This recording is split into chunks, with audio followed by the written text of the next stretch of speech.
स्त्री स्वामी समर्थ. आपण रोज देवाची पूजा करतो, दिवा लावतो, फुलं वाहतो, नैवेद्य दाखवतो आणि देवाकडे आपल्या कुटुंबाच्या सुखसमृद्धीसाठी प्रार्थना करतो. पण अनेकदा आपल्या हातून अशा काही चुका घडतात की त्याचे फळ हे आपल्याला मिळत नाही. आजच्या या व्हिडिओमध्ये पाहणार आहे देवपूजेत होणाऱ्या अशा चुका ज्या आपण टाळल्याच पाहिजेत, तरच आपली पूजा ही निर्विघ्नपणे पार पडेल. तर कोणत्या आहेत त्या चुका, चला पाहूया याच व्हिडिओमध्ये. अजिबात स्किप करू नका. तर पहिली चूक, पूजा घाईघाईत करणं. अनेकदा आपण वेळ नसल्यामुळे पटकन दिवा लावतो, अगरबत्ती फिरवतो आणि पूजा संपवतो. पण देवपूजा ही मनाला शांत करण्यासाठी असते. त्यामुळे 2 मिनिटे जरी तुमच्याकडे असली तरी शांतपणे देवाला नमस्कार करा. देवा माझ्या कुटुंबावरती कृपा ठेव, सर्वांना आरोग्य आणि सुख दे.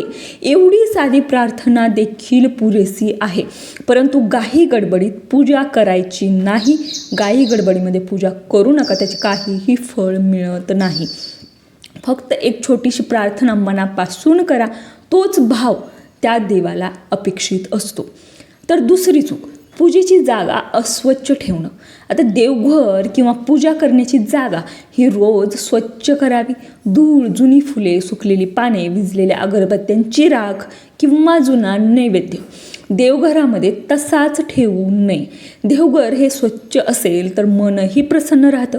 सकाळी पूजा करण्यापूर्वी देवघर हलक्या हाताने तरी स्वच्छ नेहमीच करावं. देवांच्या मूर्ती किंवा फोटो स्वच्छ कपड्याने व्यवस्थित पुसून मगच आतमध्ये देवघरामध्ये ठेवाव्या. पुढची चूक, पूजा करताना सतत मोबाईल पाहणं किंवा गप्पा मारणं. पूजेच्या वेळी हा मोबाईल लांब असला पाहिजे. आरती, मंत्र किंवा नामस्मरण करताना मन दुसरीकडे असेल तर पूजा ही केवळ औपचारिकता बनते. रोज फक्त 5 मिनिटे जरी तुमची पूजा असेल आणि ती जर तुम्ही श्रद्धेने करत असाल तर त्याचं फळ हे कैक पटीने अधिक असतं. पूजा करताना घरातील भांडणे, राग, नकारात्मक बोलणं हे नेहमीच टाळलं पाहिजे. आता पुढची चूक, दिवा चुकीच्या पद्धतीने लावणं किंवा विझलेला दिवा हा तसाच ठेवणं. पूजा करताना दिवा स्वच्छ समयित निरांजनातच लावावा. तेल किंवा शक्य असल्यास तुपाचा वापर करा. दिवा लावताना मन हे शांत ठेवा आणि देवाचं नामस्मरण करत राहा.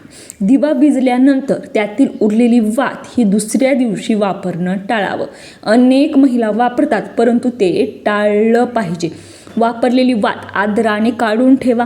दिवा म्हणजे ज्ञान आणि सकारात्मकतेचं प्रतीक असतं, त्यामुळे तो स्वच्छतेने लावणं हे तितकंच महत्त्वाचं आहे. पुढची चूक, अंघोळ किंवा स्वच्छता न करता पूजा करणं. प्रत्येक वेळी अंघोळ करणं शक्य नसेल तर हातपाय, तोंड स्वच्छ करून स्वच्छ कपडे घालून पूजा करावी. पूजा ही केवळ एक काम नसून देवाशी संवाद साधण्याचा तो वेळ असतो. त्यामुळे शरीर आणि मन दोन्हीही स्वच्छ ठेवण्याचा प्रयत्न करा.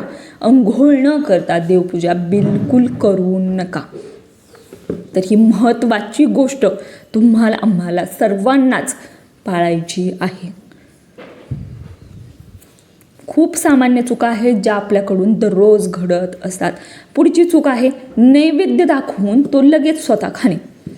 तर देवाला नैवेद्य दाखवताना तो स्वच्छ ताटातच ठेवावा.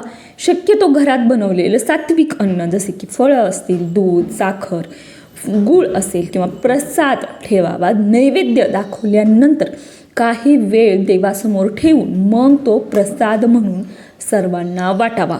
नैवेद्य तसाच उघडा ठेवून त्यामध्ये धूळ, कीटक पडतील असं काहीही करू नका. थोडा वेळ देवासमोर तो नैवेद्य राहून नंतर तो आपल्याला सर्वांना घरातल्यांना द्यायचा आहे. पुढची चूक, पूजेचं साहित्य पायाजवळ किंवा अस्वच्छ ठिकाणी ठेवणं. आपण देवपूजा करायला घेतो, परंतु काही सामान हे पायाजवळ राहतं. पूजेचं ताट, घंटा, शंख, अगरबत्ती, कापूर, फुले आणि नैवेद्य यांची जागा नेहमी निश्चित ठेवावी. पूजेचं साहित्य जमिनीवर थेट ठेवणं टाळावं. शक्य असेल तर छोटा पाट, चौरंग किंवा स्वच्छ कपडा वापरावा. देवाचं साहित्य वापरल्यानंतर ते स्वच्छ करून जागेवरती ठेवावं. पुढची चूक, पूजा करूनही वागण्यात नम्रता न ठेवणं. देवपूजा म्हणजे फक्त दिवा, फुले आणि आरती नाही. घरातील मोठ्यांचा आदर करणं, गरजू व्यक्तींना मदत करणं, कोणाचे मन न दुखावणं, सत्य बोलणं आणि चांगले कर्म करणं ही सुद्धा खरी पूजाच आहे. देवाला प्रसन्न करण्याचा सर्वात मोठा मार्ग म्हणजे आपल्या वागण्यात प्रेम, दया आणि नम्रता ठेवणं. तर ह्या अत्यंत महत्त्वाच्या गोष्टी आहेत आणि या ज्या काही सामान्य चुका नकळतपणे अनेक महिलांकडून घडतात त्या घडायला नाही पाहिजेत आणि त्यासाठीच जागरूक करण्याचा हा एक छोटासा प्रयत्न होता. हा जर व्हिडिओ आवडला असेल तर नक्की लाईक करा, चॅनलला सबस्क्राईब करायला मात्र विसरू नका. आजच भक्ती परंपराच्या कुटुंबात सामील व्हा.